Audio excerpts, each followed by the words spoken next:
Hello, my friends. Two things that the Spirit really has me led to share today. Um, I don't know what the reason being behind that I feel led to, but I just want to kind of show you what I'm looking at with two different things. So the first thing is we know that according to God, that money is the root of all evil in the world, meaning that people will sell their soul to profit right now in the finite, in something that is not going to live forever. They will, to profit and enjoy this world, they will give up an eternity as long as they can have it now. And what's taken over the world in 2022 is the corporations, and the corporations have become mixed with government. It's become the exact scenario that the founding fathers wrote the Constitution to protect against from happening. But yet, of course, we don't follow the Constitution. We haven't for many years. But originally, that was the understanding of why they wrote that particular document and wrote all of the things into that document, was to protect against a takeover from government leading to authoritarianism, which always has a money tied into that. So, money being the root of all evil, I want to speak about the Radium Girls, because you will then be able to take this scenario that happened 100 years ago and apply it exactly 100 years later to something that's happening right now. So the Radium Girls were basically a corporation at the time, paid individuals to paint radium onto clock dials so that it would glow. There were different factories, and radium at the time was kind of like the Wild West. Nobody knew exactly what it was, but they had done many studies on it prior to this point. Marie Curie, 20 years before the Radium Girls came into painting these watches, she had actually discovered it and then later died of the poisoning from it, radiation poisoning. Radium is an element. It eventually changes your DNA. It alters it to where your cells can no longer reproduce over time and creates many different problems. But in the 20s and the teens and the early 1900s, they thought maybe this was a miracle tonic. It would extend life. It would protect against illness. It would lead to better things if you would take it or use it. Because again, this is the very beginning of things, and human beings live in that finite understanding of love. They don't live in the agape love like God has and like those who are His have, and they develop. They live in a finite lust, which they call love.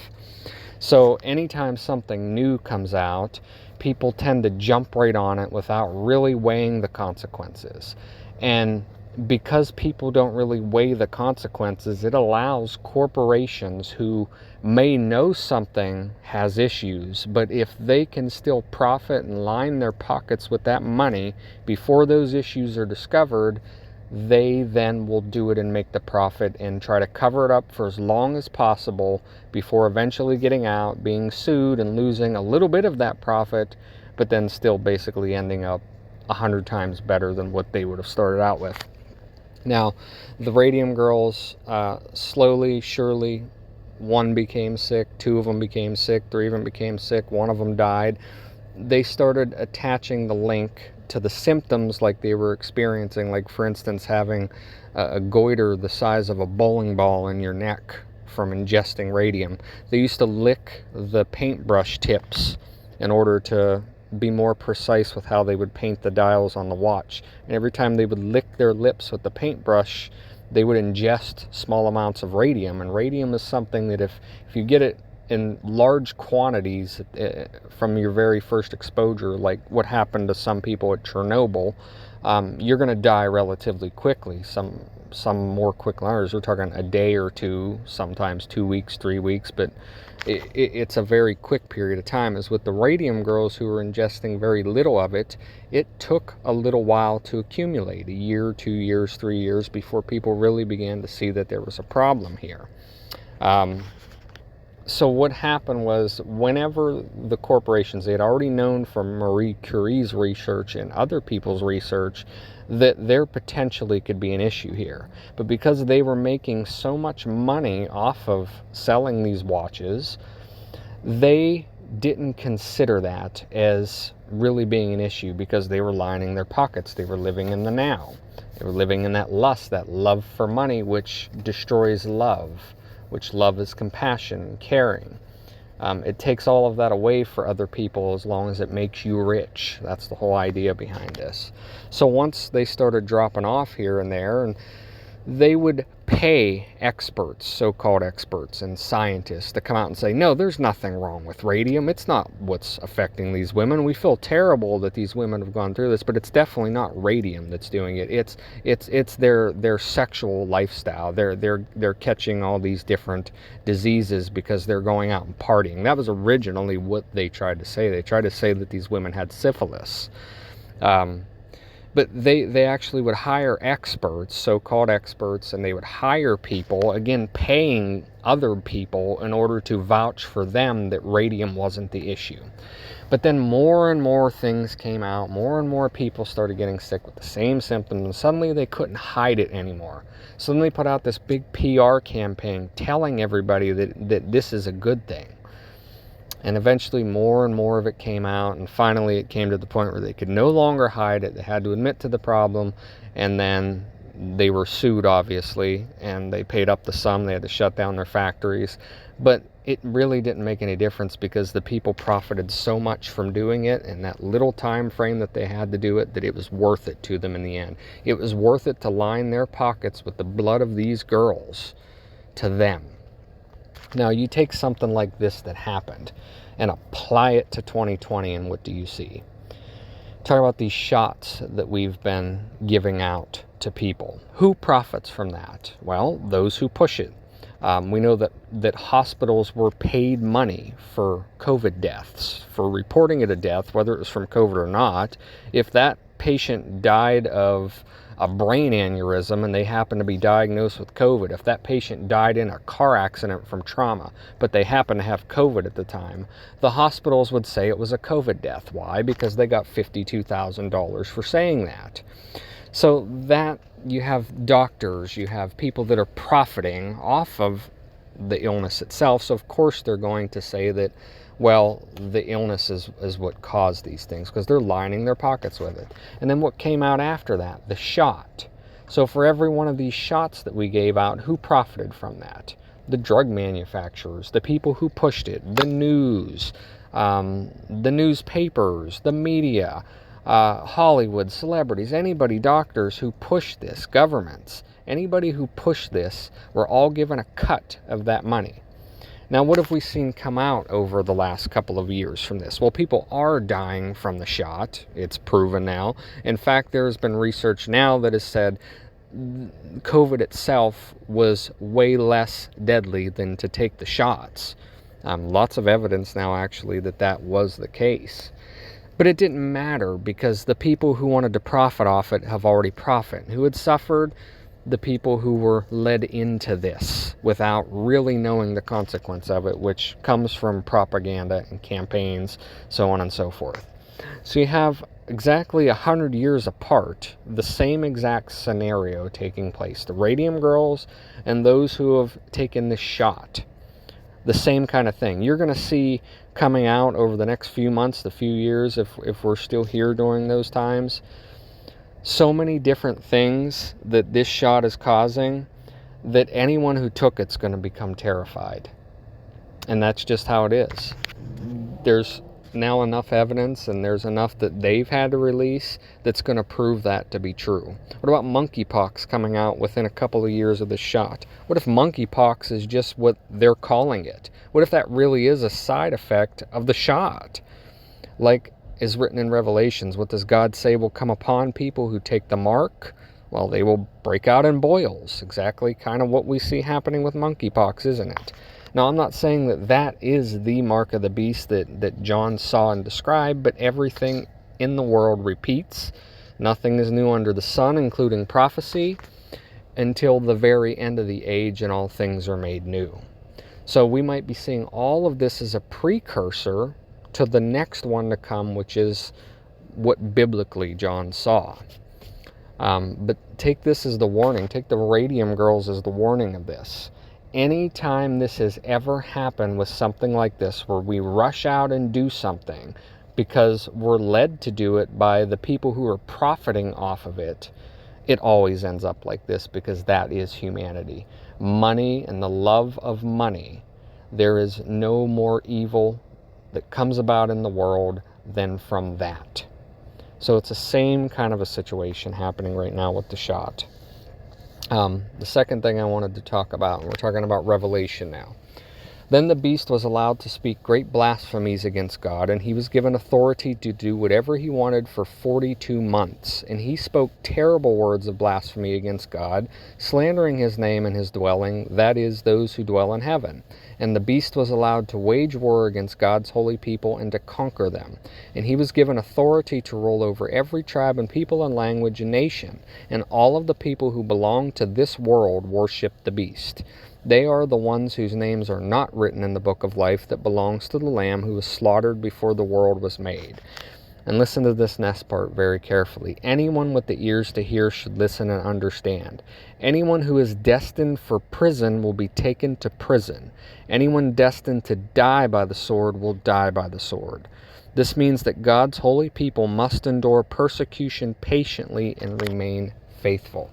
Now, apply this scripture as if it's happening right now in the world. America formerly was a Christian nation. It was majority Christian. Even if it was a Christian nation in name only, even if the people's hearts weren't set toward God, it was still those laws that had top place within society, keeping it under some kind of biblical, godly control.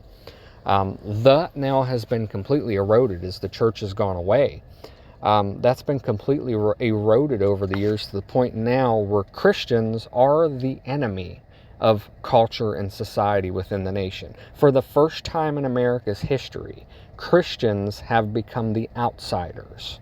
And what does this mean? That means that they will endure persecution, as we are now enduring persecution.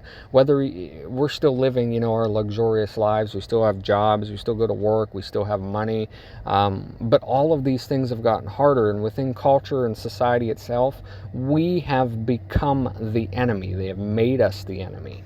And who is there for us now, standing in the middle to keep them away from us? Go back to the election in 2020. No matter what I've ever thought of Trump, or you've ever thought of Trump, or anybody has ever thought of Trump, the one thing that he did that was for us was stand between all of them who wanted to come after us. He was that hedge that was put into place. Now, whether he turns away from us and betrays us, such as Judas, or whether he takes his position as something else, is yet to be seen. But he did represent that former Christian nation. He was the hedge that stood between what they want to do and who they wanted to do it to, which is those who believe in God. When Biden was elected president, over these last 2 years, there has never been more words of blasphemy spoken against God and those who know him than by this president, this administration, and this rolling culture of people. There's never happened like this in America prior to that 2020 election. So if you really want to go and you want to see Scripture playing out as though you're watching it live, for 42 months, that is what we will suffer. This kind of persecution. And it gets worse and worse and worse and worse until eventually it leads to something catastrophic. And all of these slanderous things that they now say about us, that they call out God for, that they themselves who worship Satan try to say that we are the evil ones. Again, they call good evil. Anyone with the ears to hear should listen and understand. Anyone who is destined for prison will be taken to prison, and anyone who is destined to die by the sword will die by the sword. Take a look at all of these things that have just happened. Tim Ryan, a senator from Ohio, I believe, or he's running for Senate, something like that, he's saying that we need to kill and confront the MAGA movement. So now we've gone from talking about persecution, such as Mike Lindell being arrested, who was part of Trump's inner circle, or not even inner circle, but just people who belong to that movement. They're now being arrested.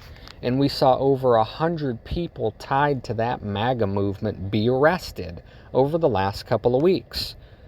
Anyone who is destined for prison will be taken to prison. They just hired 87,000 new IRS agents with guns. Anyone who is destined for prison will be taken to prison. They're coming after that MAGA movement, which is predominantly Christian. They're not coming after MAGA because it's Make America Great and a campaign slogan also. They're coming after it because they're against God. For 42 months, this prophecy, we can literally watch it play out. They're already arresting people, and they will arrest many more people to come after this. Many more people to come after this. But the next step is what we're beginning to see come out right now. They're not just going to arrest people, they're going to put them to death, as they've now just started to talk about over the last couple of days. They can't stop demonizing citizens. Parents at school board meetings, just like January 6th, coordinated attack by MAGA Republicans who we need to kill, essentially, is what they're saying. How do you kill any movement? You kill the people of the movement. That's the only way you can kill a movement. You can't kill it any other way. So they're literally saying that they're going to come after people to put them to death. Anyone destined to die by the sword will die by the sword. Now, what does this mean for us, who are God's chosen? Well, God sent his Son to the cross to bear the sins of the world. He took that wrath on himself for some who would come after him who would believe that. But what is God doing with them, and why is it that we must patiently endure this process? God is pouring all of the sins of the world that he took on himself. He's pouring it all onto them. And they will endure that same wrath that God did on the cross come the great tribulations. God is setting them up for it, and they do not even realize or understand it. That he who bore the sins for the world is now passing them on to them who is bearing the sins of the world. They're pouring that wrath all over their heads by what they're doing, and they don't even realize it. And when they start putting people to death, you know that their end also is going to come. But those who they're putting to death will live forever, while they will go down to Hades with their father, the devil, just like all of the rest who have been like them since the beginning of time. God is setting them all up for this. But for 42 months, if this prophecy is playing out as exactly John was received it right now, which it is playing out word by word, I just can't tell you whether this is the ultimate fulfilling or we're still waiting for another one. But either way, it's playing out exactly as it's written. This means that Jesus is coming. And this means that we must endure until he gets here. And how do we endure through this persecution patiently? Well, God will put that patience into you. He will allow you to endure it because God, in his Spirit, is trying to show you that he will protect you through these things. If you're truly in him, he will be the one who will stand in the hedge. And whoever God protects, no one can get to them. We will be like Noah, who was building the ark amongst a world of people who thought he was nuts and a lunatic and persecuted him and said bad things about him. Who knows what they did with Noah? But that's exactly as we're living, just like Lot. God becomes that hedge for us while he sets the world up to enter into the tribulations by their own deeds. When people start dying, that was part of this MAGA movement that you'll see. It's not because they're going after the MAGA movement. It's because they want the Christians who they know are within that movement. Here's an article. Christianity in the U.S. is quickly shrinking and may no longer be the majority religion with just a few decades, research finds. If you take that with the understanding that most Christians are just like the Church of Revelation 7, you know we're not waiting for a few decades. It's already here right now, as many Christians are Christian in name only. Just like you can say Republicans are Republicans in name only. This is happening right here and now, and the next thing, after you start to see a rush of normal everyday citizens be put into jail, the next thing that's going to happen is they're going to start killing these people, because they are in power for 42 months. If it began in 2020, you still got a little ways left, a year and a half of this. And who knows how much damage they can do if they were to bring about events similar to 9/11 in the world, and then blame that people, that movement, on something like that, rather than somebody in Iraq or Iran. They'll blame it on the people who are already here. Who knows what can happen in a year and a half with that. But what I do know is, if you trust in the Lord and believe in Him, His sins, or your sins, went to Him who He paid for. He will protect you and shield you from that. But if you want to be of the world and join that and persecute with them, truly the devil knows his time is short. God bless.